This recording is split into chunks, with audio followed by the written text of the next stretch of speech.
High বন্ধুরা, আমরা আজকে চলে এসেছি কালিম্পংয়ের রিভারস্টোন হোমস্টেতে। তো এই হোমস্টেটা এখন ট্রেন্ডিংয়ে আছে, ইনস্টাতে, ফেসবুকে, যে কোনো জায়গায়, ইউটিউবে তোমরা দেখতে পারো। বহু লোক এই হোমস্টেতে গেছে, তোমরাও চাইলে যেতে পারো, একটা দিন এই হোমস্টেতে থাকতে পারো। তো আমি হোমস্টে কিভাবে যাবে তোমাদের পুরোটা ডিটেলস আমি তোমাদের বলছি। প্রথমেই চলে যেতে হবে তোমাদের নিউ জলপাইগুড়ি স্টেশনে।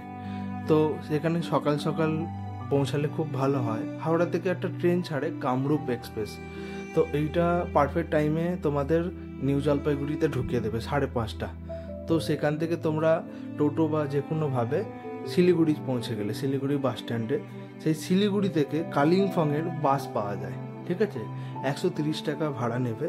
তো সেইভাবে 2.5 ঘন্টা থেকে 3 ঘন্টার মধ্যে তোমরা কালিম্পং পৌঁছে গেলে, কালিম্পংয়ের বাস স্ট্যান্ডে চলে গেলে, তো সেখান থেকে আলগাড় বলে একটা জায়গা আছে, আলগাড়ে তোমরা জিপ পেয়ে যাবে, 70 টাকা নেবে। আলগাড়া থেকে তোমরা রিভারস্টোন হোমস্টের সাথে যোগাযোগ করতে পারো, ওরাও গাড়ি পাঠিয়ে দেবে। তো সেইভাবে তোমরা যেতে পারো হচ্ছে এই হোমস্টেতে। সকালবেলা 11টার মধ্যে বা 10টা, 10:30টার মধ্যে যদি তোমরা পৌঁছে যাও, তোমরা পাবে সকালবেলায় ওয়েলকাম ড্রিঙ্কস। তার সাথে সাথে তোমরা এইখানে একটা লাভ মতো আছে, আর একটা দোলনা আছে, খুব সুন্দর। এটাকে বলতে পারো নর্থ বেঙ্গলের বালি বলে। তো এই জায়গাটা স্পেশালি, এই জায়গাটা বর্ষাকালে বা শীতকালে যে কোনো টাইমেই তোমরা যেতে পারো। কালিম্পংয়ের রাস্তা খুব সুন্দর। তো ওই সব জায়গায় ধস নামার কোনো খবর পাওয়া যায় না। দুখানা রুট এখন চলছে, একটা হচ্ছে লাভা হয়ে কালিম্পং যাচ্ছে লোক, আর সেবকের রাস্তা যেটা আছে সেটা মাঝে মাঝে ধস নামে, সেটা এখন ডিস্টার্ব আছে।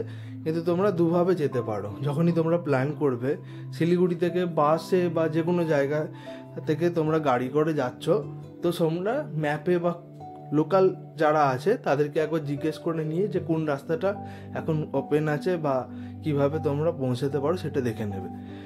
তো তোমরা এখন ভিডিওটা দেখো। হোমস্টেটা খুব সুন্দর, খুব সুন্দর একটা ভিলেজের মধ্যে এই হোমস্টেটা আছে। তো তোমরা ডে 1-এ এই হোমস্টেটায় থাকতে পারো একদিন, আর তারপরের দিনকে লাভা আর ঋষভ ঘুরে তোমরা ব্যাক করতে পারো, যদি তোমাদের 2 দিনের ট্রিপ থাকে। আর যদি 3 দিন বা তার বেশি থাকে, কালিম্পং ঘুরতে পারো। কালিম্পংয়ে বহু কিছু আছে ঘোরার মতো। তো ভিডিওটা কেমন লাগলো আর এই হোমস্টেটা কেমন লাগলো আমাকে একটু জানিও। আর ভিডিওটা ভালো লাগলে লাইক করবে, চ্যানেলটা সাবস্ক্রাইব করবে।